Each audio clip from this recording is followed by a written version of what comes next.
value of being connected to the Earth just basically allows the better movement of electrons.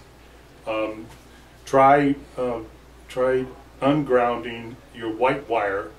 If you don't have the black wire, which is the power, but you have to have the white wire run that current back into the Earth. So if you don't have this constant flow of electrons, then there's a polarization that occurs. Basically, every red blood cell has a polarization, if you will. So it keeps itself separated.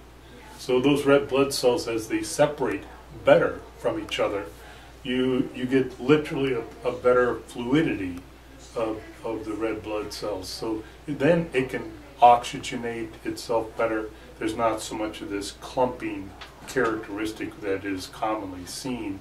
When you do a live cell analysis, they'll frequently see this characteristic, but they really don't explain why it happens. And basically such a simple concept of earthing, grounding yourself as often as possible, thus increases this improved characteristic of blood flow.